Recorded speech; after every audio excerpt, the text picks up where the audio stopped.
आचार्य गुरु विद्यासागर जी मुनि महाराज की। चलिए, अब कल अपन जो मंत्र की शक्ति और मंत्र के बारे में समझ रहे थे, सबसे बड़ा हमारा ये सौभाग्य है कि हमें ऐसे महान मंत्र को पाने का अवसर मिला। मतलब नमोकार मंत्र हमारे जीवन को सबसे पवित्र बनाने वाला मंत्र माना जाता है। मंत्र का भाव क्या है, मंत्र किसे कहते हैं, तो अपन ने आपके पुस्तक ले लो, जिनवाणी होगी ना सामने से उठा लो ये वाली।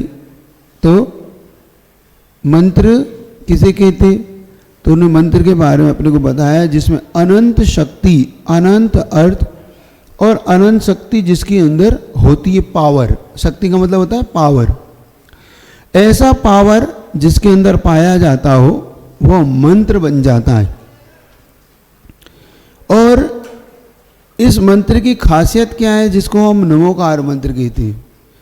इसमें विशेष तौर से 5 परमेष्टि यानी 5 व्यक्तित्व को नमस्कार। किसको नमस्कार किया?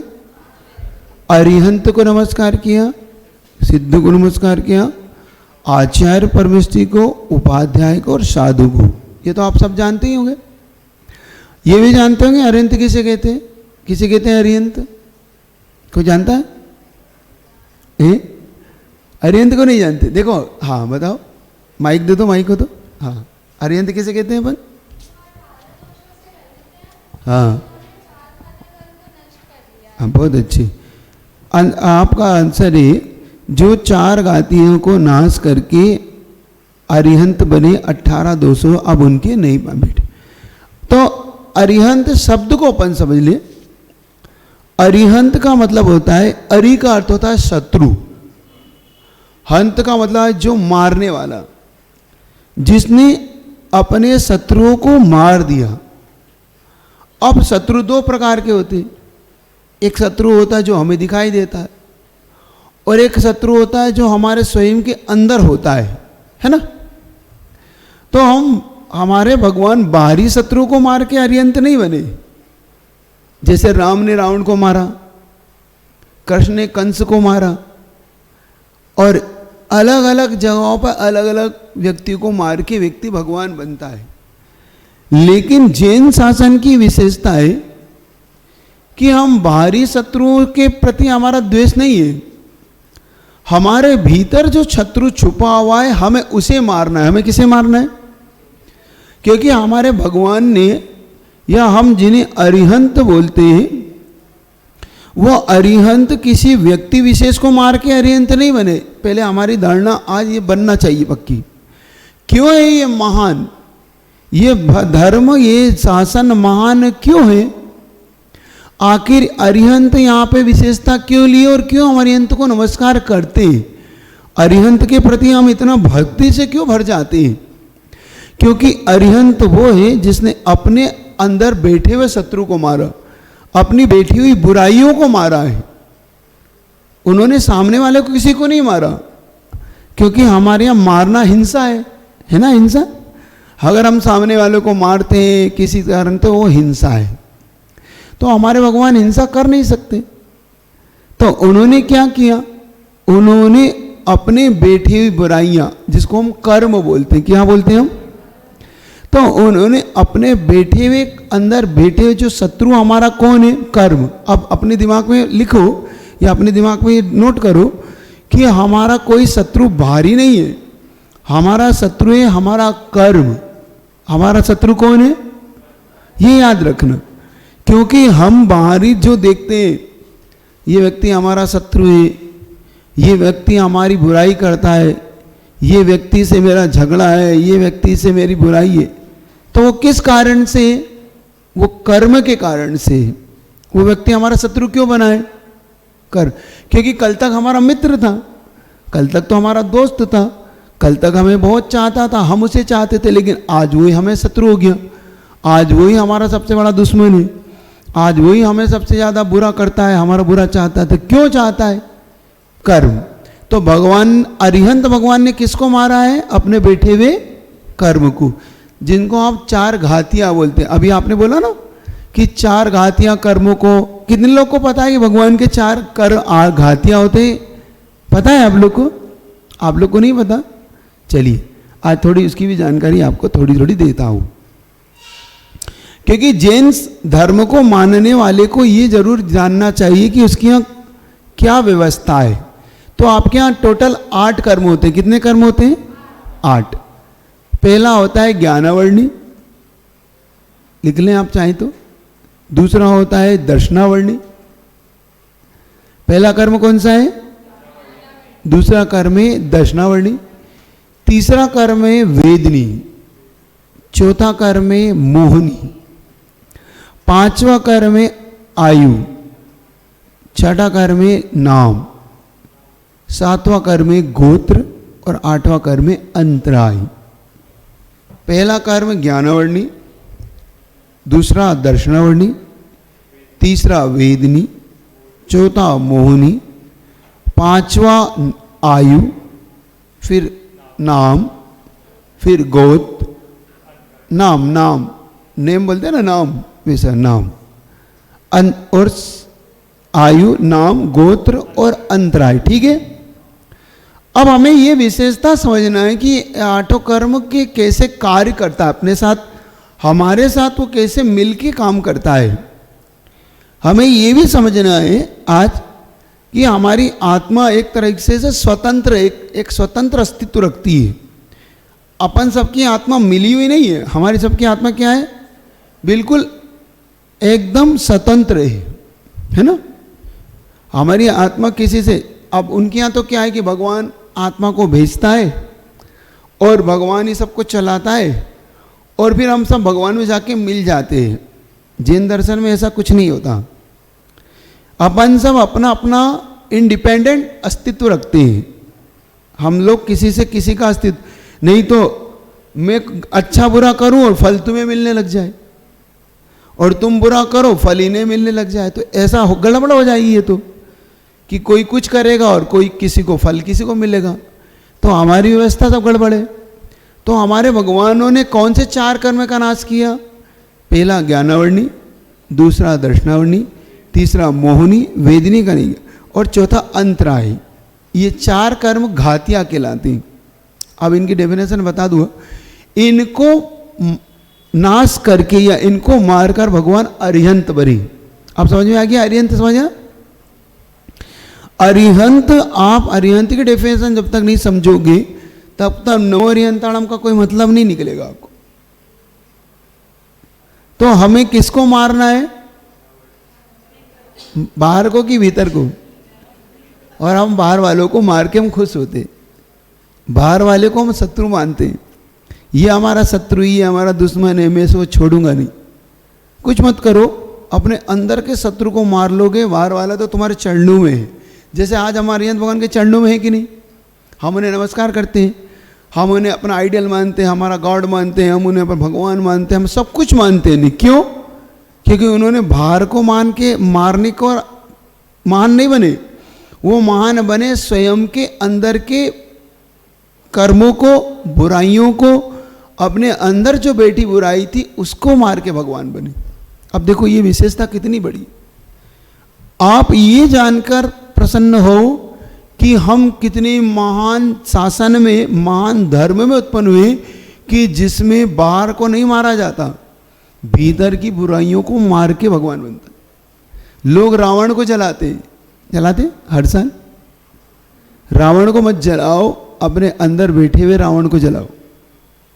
किसको जलाते हैं अपन? बाहर एक रावण बना लेते, एक पुतला बना देते, उसकी आग लगा देते और बड़े खुश होते हैं कि उसके हमने 10 सिर थे। वो 10 सिर कुछ नहीं थे, 10 वो बुराइयां हैं जो रावण के अंदर थी, और वही बुराइयां अपने अंदर है। तो हम सब, अच्छा कितने लोग को पता है कि हम सब अरिहंत बन सकते हैं? आप सबको लगता है हम अरिहंत बन सकते हैं? हम भी महान हो सकते हैं? लगता है आप लोग को? किसको लगता कि नहीं हो सकते? किसी आप में से किसी को डाउट कि हम नहीं हो सकते? अब हम सब हो सकते हैं, हम सब अच्छे बन सकते हैं, इसलिए अपन अरिहंत को अपना आइडियल बनाते हैं, उनको हम पूजते हैं, उन्हें नमस्कार करते हैं। अब देखो अब पहला पद समझ में आ गया आपको नमो अरिहंताणम का? तो आप आपसे कोई पूछेगा तो बता पाओगे आप कि अरिहंत किसे कहते हैं? आप जल्दी बताओ, किसे कहते हैं अरिहंत? शत्रु को नहीं मारा, गड़बड़ नहीं, अपने भीतर बैठा हुआ कर्म रूपी शत्रु को मारा। जैसे अपन ने बोल दिया अपने शत्रु को मारा, तो अपने शत्रु से हम क्या निकालेंगे? सामने वाला शत्रु था कोई, उसका कोई शत्रु था, उसे मारा। ये बोलो अपने अंदर बैठे हुए कर्म रूपी शत्रुओं को जिन्होंने मारा वो अरिहंत है। ठीक है, तो हमारे अंदर भी कोई शत्रु है, जैसे हमें दूर करना है, मारना है, वो शत्रु हमारा कर्म है। इसको हम क्या बोलते हैं? नमो अरिहंताम, यानी अरिहंत बोलते हैं। ठीक है, अब दूसरा पद है नमो सिद्धाणम। सिद्ध किसे कहते, कोई बताएगा? सिद्ध आप में से कोई बताएगा? जिन्होंने जो 8 कर्म बताए तो 4 तो अरिहंत ने मार दिए, जो शेष बचे 4 है उन्हें भी जिन्होंने मारकर अब सिद्ध बन गए। मतलब वो अब अनंत काल के लिए सिद्ध बन गए हैं, अब कभी भी वो ना लौट कर नहीं आएंगे वो, क्योंकि यहाँ जिनके यहाँ पर भगवान लौट कर आते हैं, बार बार आते हैं ना, कभी वो ईसा मसीह के रूप में आते हैं, कभी वो और मूसा के रूप मतलब मोहम्मद के रूप में आते हैं, किसी के यहाँ राम के रूप में आते हैं, कभी कृष्ण के रूप में आते हैं।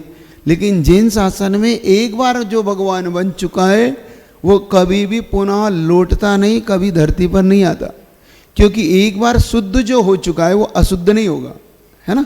चलिए इतना तो सिद्ध भगवान कहते हैं जिन्होंने अपने 8 ही कर्म को मारकर भगवान बने उन्हें हम सिद्ध कहते हैं। अब आचार्य किन्हें कहते हैं? अब नमो अरिहंताणम नमो सिद्धाणम 2 पद हो गए आपके पास। अब आचार्य का मतलब होता है जो शिक्षा और दीक्षा को देता है। क्या देता है? शिक्षा और दीक्षा, मतलब अपने शिष्यों को पढ़ाता है और अपने शिष्यों को जो दीक्षित करता है। जैसे अपने लिए आचार्य विद्यासागर जी महाराज, उन्होंने हम सबको पढ़ाया और हम सबको दीक्षा दी, तो ये कार्य अब एक प्रकार का पद है। क्या है ये? पद, यानी जिम्मेदारी। तो ये एक आचार्य की जिम्मेदारी होती है जो अपने शिष्यों को पढ़ाता है, उन्हें शिक्षित करता है, उनको चर्या सिखाता है और उनके लिए अच्छी अच्छी बातें बताता है। उसका नाम आचार्य है। ठीक है, फिर आता है नमो उवज्जायणम। उवज्जाय का मतलब होता है उपाध्याय, जो अपने जो आचार्य ने शिक्षित करता है। अब उनके पास इतना समय हो भी सकता है और नहीं भी हो सकता है कि वो समय दे पाए, तो ऐसे व्यक्ति को नियुक्त करते हैं कि तुम्हारा ज्ञान बहुत अच्छा है, तो अब तुम पढ़ाओ सबको।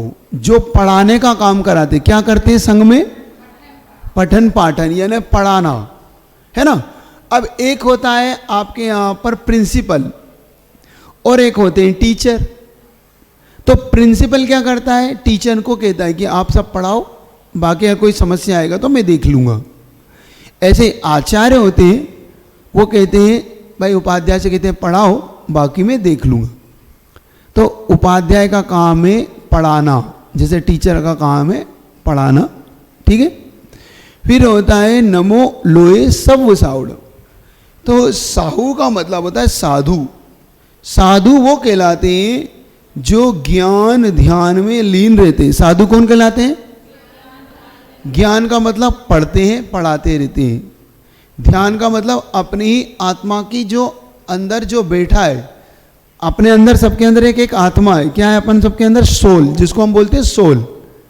यह आत्मा ही इन सब चीज़ों को देखता है, जानता है। यह शरीर नहीं जानता दिखता, अंदर एक मीडियम माध्यम है जो हमें देखता है, उसको हम क्या बोलते हैं? आत्मा। आप जानते हो आत्मा को? आत्मा के बारे में आपका विश्वास है कि नहीं, पहले बताओ। सबको विश्वास है? सबको विश्वास है? पारस विश्वास है अपने अंदर एक आत्मा है? करा दिया, चलो बहुत अच्छा, मुझे मेहनत नहीं करना पड़ेगी। तो ये अपने अंदर आत्मा बैठा हुआ है, वो आत्मा हमारे अंदर है। ऐसे ही वो मुनि महाराज ध्यान में अपनी आत्मा के लिए विशेष तौर से बार बार आकर्षित होते हैं, उन्हें करते हैं। और ज्ञान ध्यान और तप, तप का मतलब होता है साधना, जैसे उपवास करना, है ना। अपनी जाप करना, अपने लिए विशेष तौर से खड़े होके तप करना, बैठ के तप करना, है ना, ये कहलाता है तप। तो ज्ञान ध्यान में जो रहते हैं उन्हें हम साधु बोलते हैं। तो इनके अंदर क्या नहीं पाया जाता? इनके अंदर आरंभ नहीं पाया जाता। आरंभ का मतलब है किसी पाप में शामिल नहीं होते। जैसे आप कपड़े धोते हैं, नहाते हैं, है ना, भोजन बनाते हैं, तो आपके मुनि महाराज भोजन बनाते हैं क्या? नहीं। उनके पास कपड़े नहीं होते तो कोई धोने का सवाल नहीं। क्या वो झाड़ू लगाते? नहीं। बर्तन मांजते? नहीं, क्योंकि ये सब पाप की क्रियाएं। किसकी क्रियाएं? और महाराज ने तो पाप छोड़ दिया। उनके पास परिग्रह ही नहीं होता। परिग्रह समझ गए?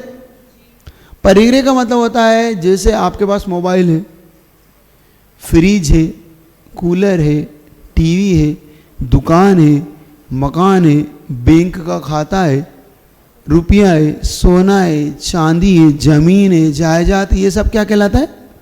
परिग्रह। तो मुनि महाराज के पास ये सब चीज़ें नहीं हो सकती, ये याद रखना। कोई प्रश्न है? कुछ अंदर से भाव उठ रहा? क्योंकि अब ये सब चीज़ें देखने को मिलने लगी अब आजकल, कि भाई मोबाइल रखने लगे, अब टीवी रखने लग गए, गाड़ी रखने लग गए। तो ये ध्यान रखना, साधु के पास ये नहीं होता। साधु के पास मोबाइल नहीं हो सकता, कोई गाड़ी नहीं हो सकती उसकी अपनी, पर्सनल मठ नहीं बना सकता वो कि मेरा ये मठ है, मेरा ये आश्रम है, मेरा ये मंदिर है, मैं इसका स्वामी हूँ।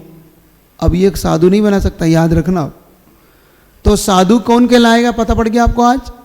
जो ज्ञान ध्यान में लीन रहता है, परिग्रह नहीं रखता, पाप की क्रियाओं में शामिल नहीं होता, आरंभ नहीं रखता, ये, और विषय यानी पंच इंद्रिय के विषयों में जो शामिल नहीं होता।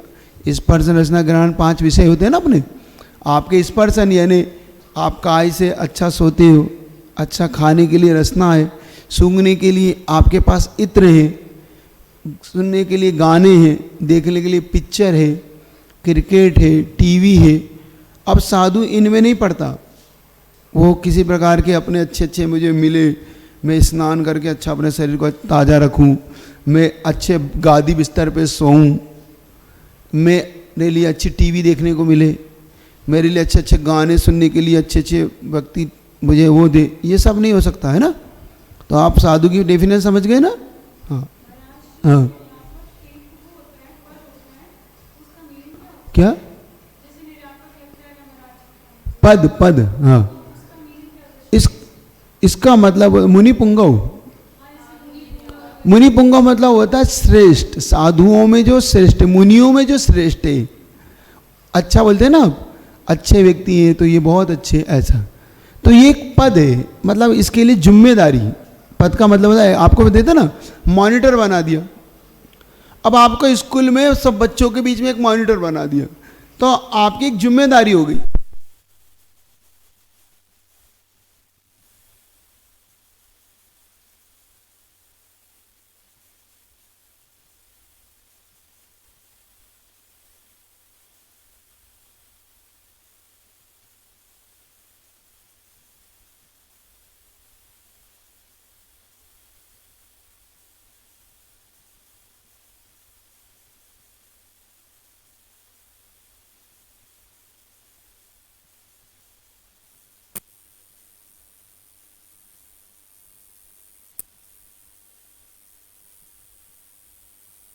जिम्मेदारी नहीं, क्योंकि साधु अपने आप में अपने ज्ञान ध्यान में रहता है।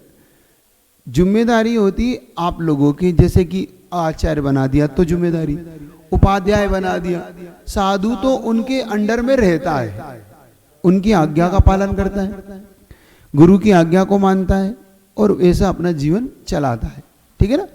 तो आपके यहाँ प्रिंसिपल, टीचर, टीचर मॉनिटर, ऐसे आपके यहाँ अलग अलग जिम्मेदारियां सौंप देते हैं स्कूल में।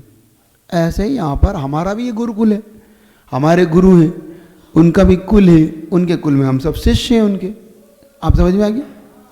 तो ये पंच परमेष्टि का भाव आपको पकड़ में आ गया ना, 5 पद। तो कम से कम आप आपके अंदर इतना तो क्लियर हो चुका कि हमारे पास 5 पद होते हैं, उन 5 पदों को हम नमोकार मंत्र बोलते। ठीक है। ये मंत्र हमारे जीवन को अच्छा कैसे बनाता है, क्योंकि इसमें सारे अच्छे अच्छे लोग हैं। अच्छा, एक चीज़ और बता दूं, अपने यहाँ किसी व्यक्ति विशेष को नमस्कार नहीं किया। एक सबसे बड़ी खासियत इस मंत्र में क्या किया हमारे यहाँ, नमो अरिहंताण में कोई किसी का नाम आया है? जैसे आदिनाथ भगवान भी अरिहंत थे, माहिर भगवान भी अरिहंत हुए, पार्श्वनाथ भगवान भी अरिहंत हुए, लेकिन हमारे यहाँ किसी का नाम तो नहीं आया है ना। ऐसे ही सिद्ध बने तो माहिर भगवान भी सिद्ध हो गए, आदिनाथ भगवान सिद्ध, लेकिन नाम नहीं आया कि आदिनाथ सिद्ध नमो अरिहंताणम, नमो सिद्धाणम, नमो आदिनाथ सिद्धाणम, नहीं आया ना। क्यों नहीं आया? क्योंकि देखो हमारे यहाँ किसी व्यक्ति विशेष को लेके चर्चा नहीं है। हमारे जैसे अब इसमें अगर मान लो नमो महावीर अरिहंताणम लगा देते तो इसका मतलब महावीर ही अरिहंत बेचते, बाकी सब अरिहंत नहीं बेचते, है ना। तो हमारे यहाँ होने वाली क्वालिटी को नमस्कार है, जिसके अंदर ये अरिहंत रूपी क्वालिटी पाई जाएगी उसी को हम नमस्कार करेंगे, वरना हम नमस्कार नहीं करेंगे। जब तक महावीर भगवान घर में है हम उन्हें नमस्कार नहीं करते।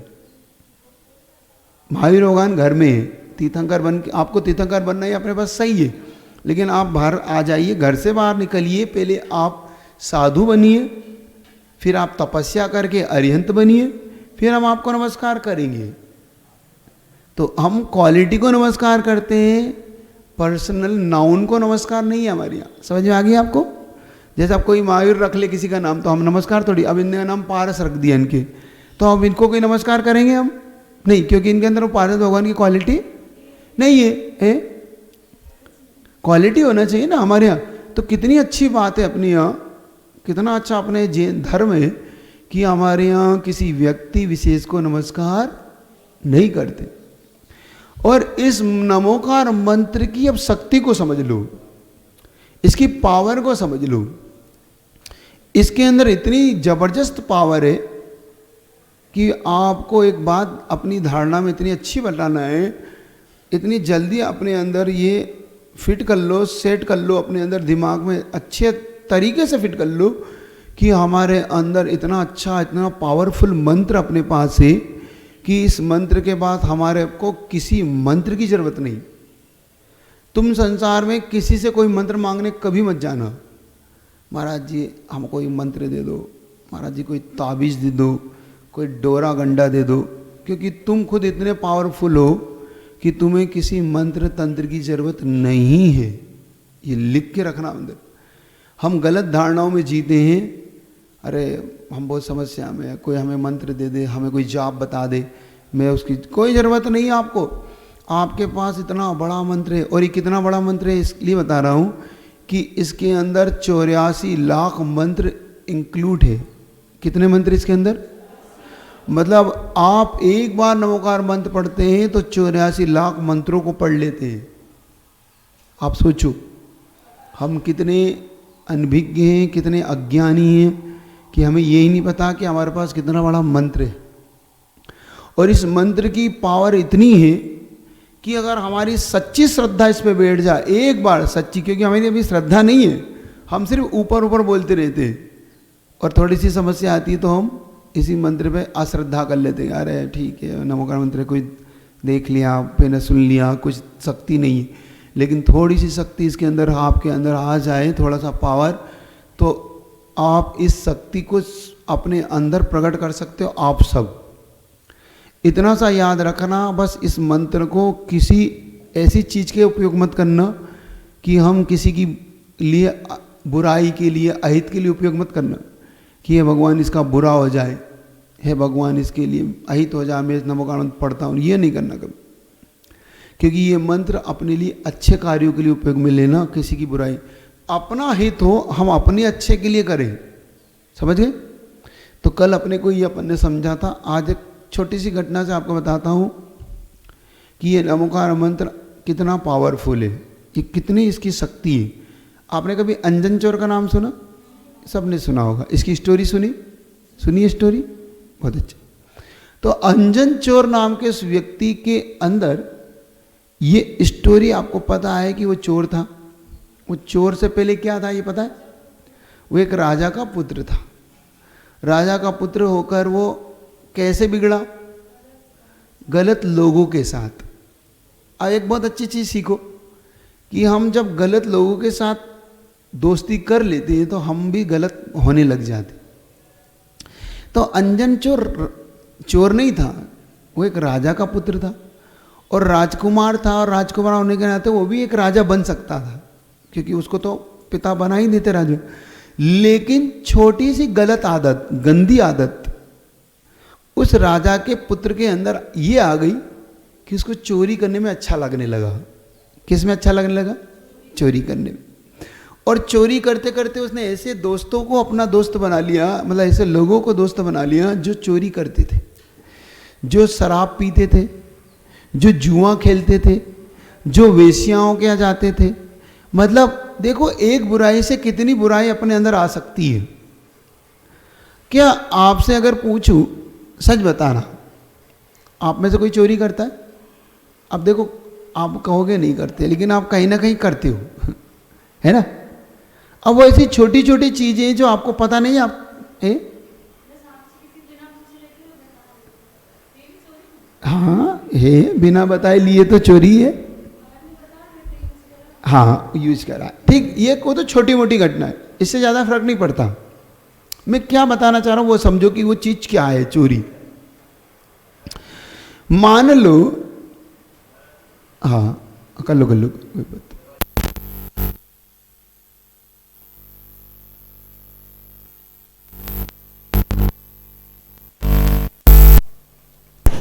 ओ, तो चोरी कैसे होती है हमारे जीवन में, अब ये देख लो। छोटी छोटी चीज़ें हैं, बहुत समझने वाली चीज़ें हैं, इससे आपको बहुत चीज़ समझ में आएगी कि आपके जीवन में चोरी कैसे हो जाती है।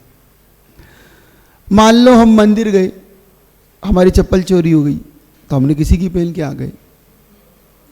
कभी कभी हम ये गलती कर जाते, और कोई आपसे पूछता है क्यों करा, तो आपने कहा वो मेरी पहन गया तो मैंने किसी की पहन ली, में क्या करता।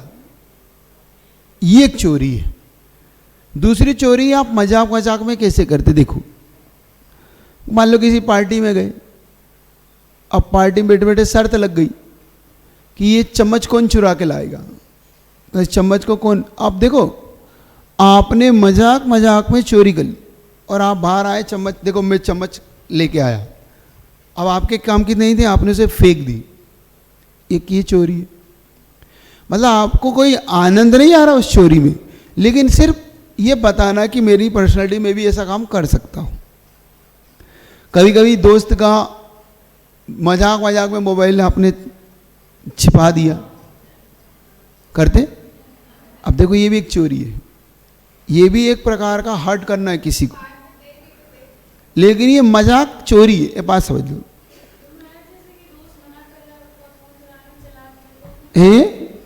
ये छोटी मोटी चीज़ों की मैं चर्चा ही नहीं कर रहा हूँ। जैसे आपने उठा लिया, बिना पूछे उठा लिया, यूज़ कर लिया, दे दिया, वो कोई चोरी, अब है तो चोरी, लेकिन फिर भी चलो तुम्हारे लिए तो ठीक है, क्षम्य, कोई बात नहीं। पापा का मोबाइल था, उठा लिया, यूज़ कर लिया, दे दिया, कोई बात, ये कोई मैटर नहीं करता।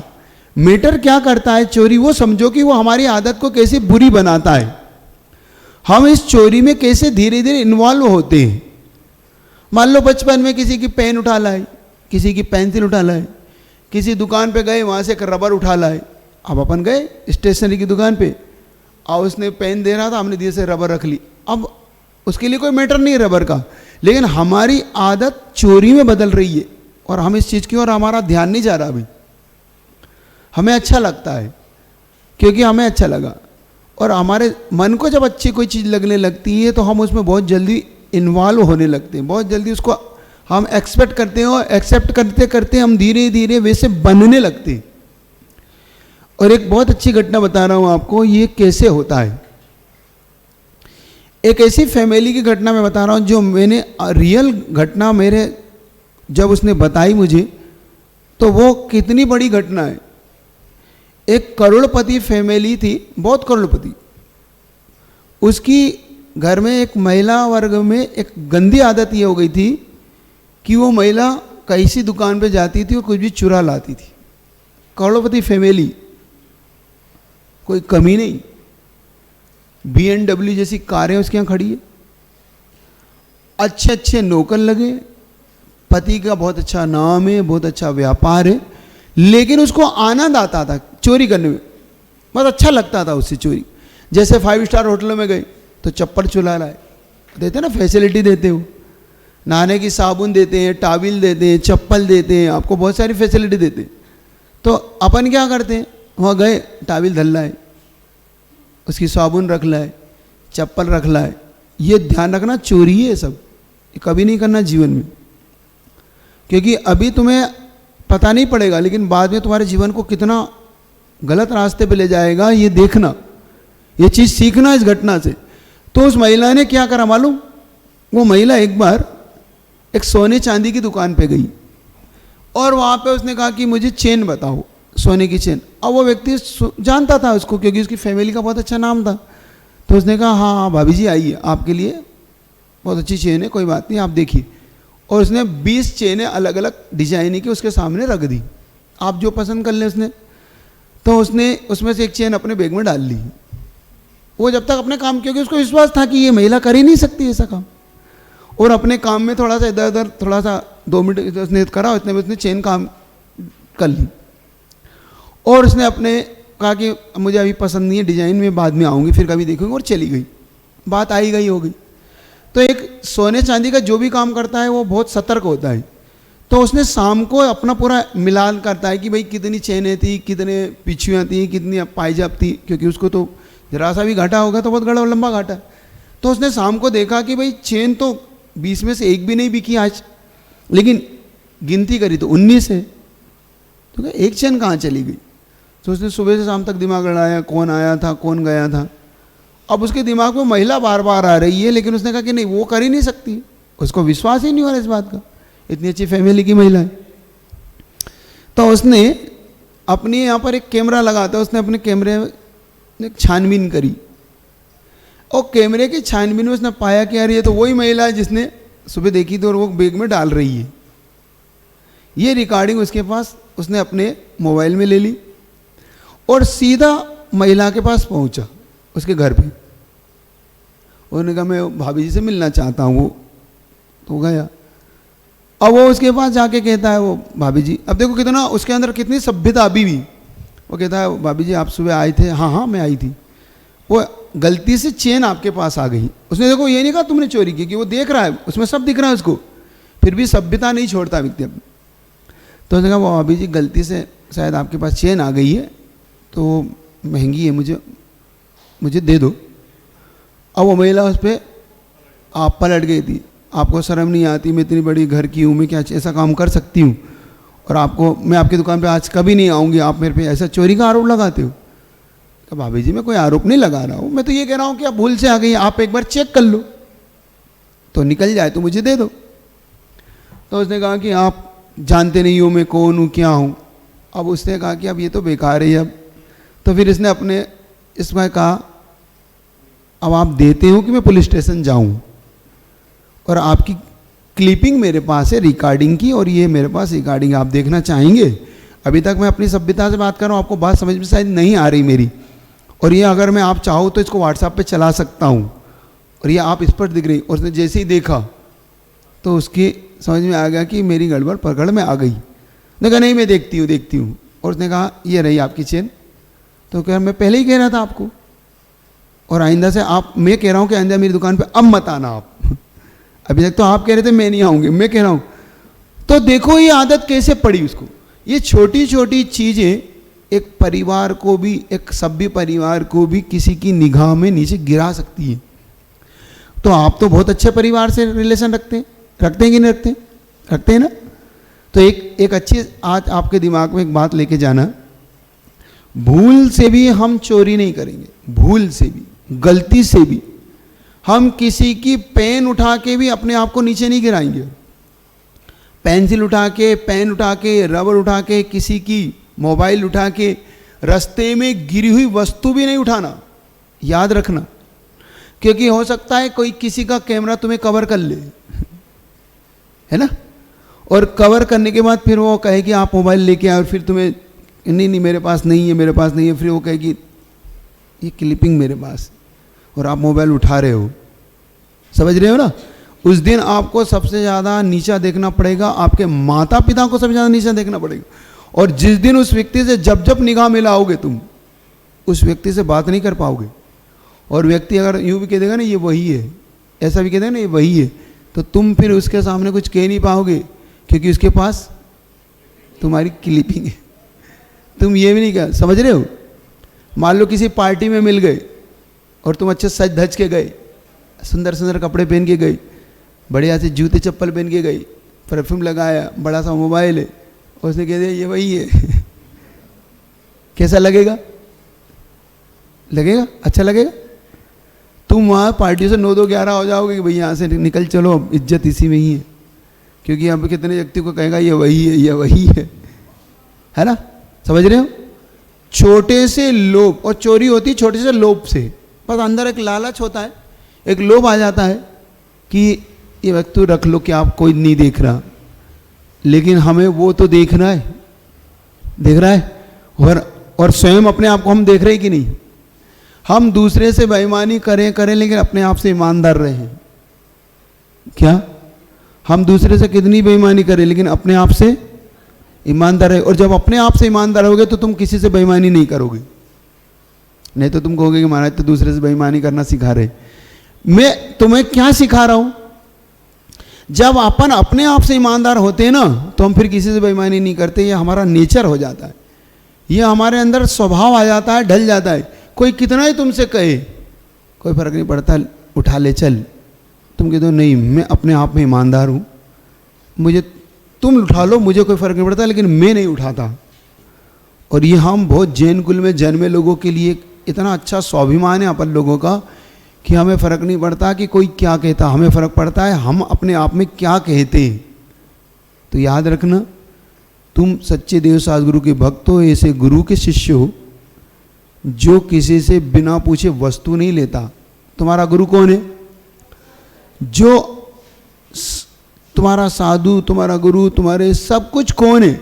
इनका बहुमान करना। कोई ये ना कह दे कल कि देखो ये जैन है, नवोरी अंताड़म बोलता है, वो देखो क्या क्या करता है ये, ठीक है ना? प्रॉमिस आज से, नियम आपका, चोरी नहीं करोगे कभी भी। वो बात नहीं, छोटी मोटी बात के लिए नहीं कह रहा हूँ तुमसे, तुम्हारे घर में अपने उठा ली, घर में दे दी, वो भी नहीं कह रहा, लेकिन कोई ऐसा नहीं करना जैसे कोई तुमसे ये कह दे कि देखो ये वही है, ये वही है। अब तो समझ गए ना? अब अगर मैं कभी तुमसे कहूँ ये वही है, तो मैं क्या कहना चाह रहा हूँ, समझ गए? नहीं ना, एक दूसरे को नहीं कहना ये वही, ये वही है, मतलब एक चोर की घटना। तो अंजन चोर के अंदर ये चोरी की घटना आई कैसे, समझ में आ गई? वो छोटी छोटी चोरियां करते करते बड़ा चोर बना, और इतना बड़ा चोर बना वो कि वो उसके पिता ने उसको इतना मना करा कि मत कर, तू बेटा राजा का बेटा है। लेकिन उसके अंदर एक बार आदत आ जाती है, एक बार हैबिट हो जाती है, एक बार हमारे अंदर जो हॉबीज हो जाती है वो बड़े कठिन होती है छोड़ना, बहुत बुरी आदत हो जाती है अपने अंदर, किसी के कहने से नहीं छूटती। इसलिए तुम स्वयं अपनी आदत को सुधारना, क्योंकि मुझे नहीं पता आप में से कितने लोग अच्छे हैं और कितने लोग के अंदर क्या चल रहा है, लेकिन तुमसे अच्छा कोई नहीं जानता कि तुम्हारे अंदर क्या चल रहा है। तुम तो जानते हो तुम कितने ईमानदार हो। तुम ईमानदार कब तक हो बता दूं? तुम ईमानदार जब तक हो जब तक तुम्हें मौका नहीं मिला बेईमानी का। ईमानदार जब तक कब तक हो? जब तक बेईमानी का मौका नहीं मिला। याद रखना, हम ऐसे ईमानदार नहीं बनना है अपने को, हमें मौका मिलने पर भी बेईमान नहीं बनना है। मौका समझ रहे हो? हाँ, हम मौका मिलने पर भी ईमानदार रहें, तब हम ईमानदार हैं। लाखों रुपया पड़ा और तुम्हारा मन अंदर से करे कि उठा लूँ कि छोड़ दूँ, कि कोई नहीं देख रहा। मान लो एक एग्जाम्पल देता हूँ, तुम ट्रेन में सफ़र कर रहे थे, सफ़र करते करते सामने वाली सीट पे भी कोई बैठा था, उसके बैग में 5 लाख रुपए थे। अचानक वो जल्दीबाजी में वो बैग अपना भूल गया, मतलब 3-4 बैग थे, उसने अपने 2-3 बैग उठाए और जल्दीबाजी में ये भूल गया कि ये पैसा वाला बैग, और वो स्टेशन पे उतर गया। तुम कुछ दूरी पे तुम्हें उतरना है, अब तुम्हें पता था कि ये बैग उसी का ही है, तुमने अचानक उस बैग को खोला और खोल के देखा कि 5 लाख है। ना व्यक्ति तुम्हें पहचानता ना तुम व्यक्ति को पहचानते। तुम्हारे अंदर क्या आएगा सही बताना, अंदर की बात बताना, देखो जो है वो बताना कि ये बैग रख लूं या बैग छोड़ दूं या किसी पुलिस वाले को दे दूं, या पता कर लूं ये बैग किसका है? रियल बताना, मत डरना, इससे मत डरना। अगर मन में हो रहा है कि चोरी मतलब रख लूं तो रख लूं, बोलना कि हाँ महाराज मेरे मन में आ रहा है कि रख लूं। क्या आ रहा है?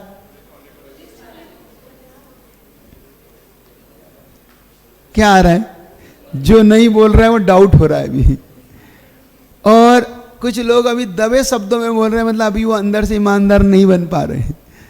अंदर अभी कुछ चल रहा है कि क्या फर्क पड़ता है, 5 लाख का है, सवाल है क्या इसने देख रहा है, कोई नहीं देख रहा है, रख लो, घर में देखेंगे, नहीं तो कम से कम अटैची छोड़ दो, माल तो रख ही लो। भाई अटैची तो पहचानता है वो, रुपया किसका जो हो, जिसके पास है उसका। धन किसी का नहीं होता, धन जिसकी जेब में होता है वो उसका होता है। धन पे किसी का नाम नहीं लिखा होता है ना। ऐसे ही अंजन चोर जब वो चोरी करने लगा, चोरी करते करते करते उसके अंदर एक ऐसी पावर उसने प्राप्त की जिसको बोलते हैं अंजन। अंजन चोर नाम कैसे पड़ा इसका? एक अंजन का मतलब होता है काजल। आप लोग काजल लगाते? वो एक काजल उसने ऐसा सिद्ध किया जिसको लगाने के बाद वो दिखता नहीं था।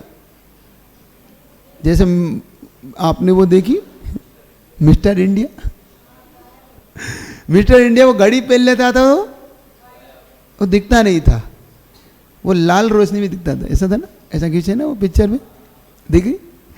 ऐसे ही उसके अंदर था कि वो काजल लगाने के बाद वो सामने वाले को दिखता नहीं था। काजल छूट जाता था तब वो लगाता था, दिखता था। तो वो अब बड़ी बड़ी जो चोरियां करने लगा, उसके पास तो इतनी अच्छी पावर आ गई कि अब कहीं भी चोरी कर कोई। और धीरे धीरे एक बार उसके मन में एक बात, देखो आज एक कहानी बहुत बड़ा सबक देगी अपने को, बहुत अच्छी शिक्षा देगी। जब वो वेश्याओं के जाने लगा धीरे धीरे, तो शराब की आदत भी गंदी पड़ गई। जब पैसा गलत आता है तो आदमी जुआ भी खेलता है। देखो पैसा अपने साथ कितनी बुराइयां लेके आता है। अगर गलत पैसा है, गलत धन है, तो गलत चीज़ों में ही लग जाता है। एक चीज, एक आपको सूत्र दे रहा हूं, पुण्य की जड़ पाताल में और पाप का पैसा अस्पताल में। पुण्य की जड़ पाताल जानते हो? पाताल मतलब नीचे, जिसकी जड़ जितनी गहरी होती है वो पेड़ उतना मजबूत होता है। और पाप का पैसा कहाँ लगता है? अस्पताल में, रोगों में, बुराइयों में, गलत चीज़ों में, गलत संगति में लगता है। अब बचपन का एक चीज़ याद करो, तुम्हें याद कराता हूँ। बचपन में पापा की जेब से मान लो या मम्मी के पर्स से हमने 10 रुपया निकाल लिया, कोई बड़ी चीज़ थी नहीं, 10 रुपया हम निकाल लिया, चूँकि अब मम्मी का पर्स था और अपने लिए कोई आवश्यकता नहीं, फिर भी हमने 10 रुपये निकाल लिए। तो अब इस 10 रुपये का हम करते क्या ये देखना, क्योंकि हमें ये पता है कि ये 10 रुपया बचना नहीं चाहिए अपने पास। बच गया तो मम्मी उधेड़ देगी, उधेड़ देगी, समझ गए? इतने पड़ेंगे गाल पे कि अब इस 10 रुपये का हम सबसे ज़्यादा क्या करते हैं? हम सबसे पहले कुछ खाने पीने में खर्च करेंगे, और जब खाएंगे तो अपने मित्र को भी खिलाएंगे कि भैया तू भी खा ले, जल्दी से 10 रुपये साफ हो। ये पैसा, क्योंकि पाप का पैसा हम जल्दी निपटाना चाहते हैं, क्योंकि अगर पकड़ गए तो पापा भी मारेंगे, मम्मी मारेंगे और बुरा हाल हो जाएगा। और ख़त्म हो गए तो फिर ही है, हमारे पास है ही नहीं, हमने चुराया ही नहीं, हमारे पास कहाँ है, मेरे पास तो मतलब जब ईमानदारी का पैसा हम खर्च नहीं करते, और मान लो 5-10 रुपये हमारे पापा ने दिया होता तो हमारे किसी मित्र को कुछ नहीं खिलाते हम 10 रुपये को बड़ा संभाल के रखते। और क्यों? क्योंकि हमें पता है, हम कि कोई पूछे कहाँ का, तो पापा ने दिए, मेरे पापा, पूछ लो पापा के, और जमा करते हैं हम। और पाप का पैसा हम जल्दी खर्च करते हैं, चाहे कैसे ही खर्च हो, वो कैसे ही उड़ जाए, चाहे उसकी टॉफ़ी खरीदो, चाहे उसका पेन लिया हो, चाहे मित्र को दो, खर्च कर लो। समझ में आ रहा पाप का पैसे खर्च कैसा होता है? ये याद रखना, ये एक सबक दे रहा हूं तुम्हें कि पाप के पैसे ऐसे ही खर्च होते। ऐसे अंजन चोर भी पाप का पैसा खर्च ऐसे ही करेगा। वो क्यों रखेगा? क्योंकि पकड़ा गया तो दिक्कत हो जाएगी। तो उसने वेश्याओं के जाना शुरू करा, और एक वेश्या से उसका इतना प्रेम हो गया कि प्रेम करते उस वेश्या ने एक बार एक रानी का हार देखा, तो वेश्या इस बात पे अड़ गई कि मुझे हार ला के दो। और जब महिला अड़ जाती है ना किसी बात के लिए, तो अच्छे अच्छे को बात मानना पड़ती है। ये तुम्हारा नेचर बता रहा हूं तुम्हें, क्योंकि तुम जब अड़ जाते हो ना किसी चीज के लिए, तो फिर कितना ही हो सबको लाके देना ही पड़ता है। अब वो अड़ गई, तुम मुझे चाहते हो तो मुझे लाके दो, नहीं तो मैं तुमसे कोई बात नहीं करना चाहती। अब उसने अपना रूप दिखाया, रूप दिखा जानते हो, रूप भरना जानते हो, रूप दिखाना जानते हो। जब उसने अपना रूप दिखाया महिला वाला पूरा, तो उसको आखिरी में हाथ जोड़ के कहना पड़ी कोई बात नहीं मैं लाके दूंगा। और जब वो महल में पहुंचा काजल लगा के, क्योंकि सैनिक उसे पकड़ नहीं पाए, और संयोग से वो महल से जैसे उसने रानी का हार उठाया, क्योंकि हार इतना चमकदार था वो कि अंधेरे में भी चमकता था। जब वो हार को लेके जाने लगा तो उसकी चमक दिखने लगी, लेकिन वो नहीं दिख रहा है किसी को, क्योंकि उसने काजल लगा रखा। तो सैनिकों को ये समझ में आने लगा कि कोई चोर है, क्योंकि पूरे नगर में फैल चुका था कि कोई चोर ऐसा है जो दिखाई नहीं देता। लेकिन वो हार की चमक से वो लोग उसके पीछे पीछे दौड़ने लगे, पकड़ो पकड़ो चिल्लाने लगे। तो चोर को समझ में आ गया कि हार की चमक से मैं पकड़ में आ रहा हूँ लोग। तो हार लेके जितनी ताकत से दौड़ सकता था दौड़ा, लेकिन सैनिक उससे ज़्यादा तेज से दौड़े। तो उसने ये समझ लिया कि अब मेरी मृत्यु निश्चित है, और मृत्यु को जब निश्चित समझ लिया तो उसने हार को तो फेंका और जान लगा के बचा के दौड़ा। लेकिन इस बीच में उसके काजल उसकी आंखों से बह गया, क्योंकि हाँपने लगा, पानी आने लगा, और जब बहने लगा तो अब साफ दिखने लगा वो। अब सैनिक उसके पीछे पीछे, वो आगे आगे, और जैसे तैसे अपनी जान बचा के कहीं से वो धोखा दे के दिखे था ना कि सैनिकों को इस राह पे गुमराह करके वो इस राह पे मुड़ गया। अब सैनिक अभी उस राह पे हैं या इस राह पे, लेकिन सैनिकों से बच नहीं सकता ही, क्योंकि सैनिक फिर इसके पीछे आएंगे। वहीं पर एक घटना घटती है, एक जंगल के अंदर एक सेठ सिद्धि कर रहे होते हैं। नमोकार मंत्र की कहानी सुना रहा हूँ ये, कि नमोकार मंत्र की वो सिद्धि कर रहे होते। सिद्धि कैसी? एक पेड़ पर छीका जानते? छीका नहीं जानते?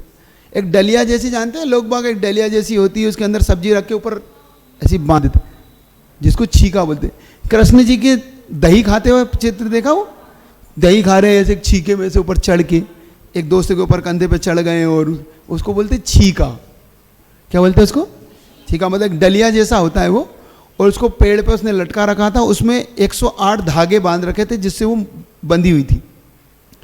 और वो सेठ नमोकार मंत्र पढ़ रहा था, नमो हरियंताड़म, और काटने का पुरुषार्थ कर रहा था, लेकिन नीचे बड़े बड़े तलवार हैं, भाले हैं और गुप्ती है, ये सब ऐसे सीधे उसने गाड़ रखे थे कि अगर गिरा तो सीधा ही मृत्यु को प्राप्त होगा, और अगर उसकी सच्ची श्रद्धा से उसने काट दिया तो उसे एक ऐसी विद्या सिद्ध हो जाएगी जो उसे आकाश में लेके चली जाएगी।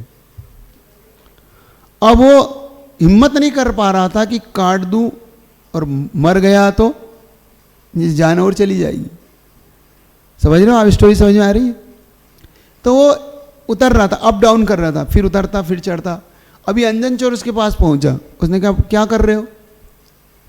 तो कहा मैं सिद्धि करना चाहता हूँ। तो कैसे होती है? उसने कहा नमोकार मंत्र पढ़ के ये काटना पड़ेगी 108 धागे, इसको काटने के बाद मुझे वो पावर आ जाएगी कि जो तुम आकाश में उड़ के जा सकते हो, और अगर नहीं हुई तो निपट जाओगे। तुरंत इस पे गिरते ही तुम्हारी मृत्यु हो जाएगी, क्योंकि इतने भारी है कि आर फार गला छिद जाएगा, पेट फट जाएगा। इस पे इतने हथियार वहाँ पे गड़े हुए थे, पूरा हथियारों से गड़ा हुआ था। अब क्या करा जाए? अब उसने कहा कि किसने बताई ये बात? तो एक सेठ जी थे जिनको ये सिद्धि हुई थी, उसने बात ये बताई थी। अब आपका समय हो गया, कल सुनाऊं? आगे घटना बन कल सुन लेंगे, लेकिन राइट टाइम। कल कितनी बजे आओगे? 7 बजे। अब कल तो शायद 8 बजे हो सकता है अपना, क्योंकि कल शायद क्लास 7 बजे महाराज की पहले लगेगी, फिर अपनी 8 बजे लगेगी, तो 8 बजे तो फिर कोई दिक्कत नहीं आएगी। ठीक है, तो कल 8 बजे आपको स्टोरी को पूरी करूँगा। लेकिन नमोकार मंत्र से पहले 3-4 चीज़ तुम्हें सिखाई है, उसका सबक आज लेना। कभी चोरी कभी नहीं करना, भूल से भी नहीं करना। मित्र कौन बनाओगे, कैसा बनाओगे मित्र अपना?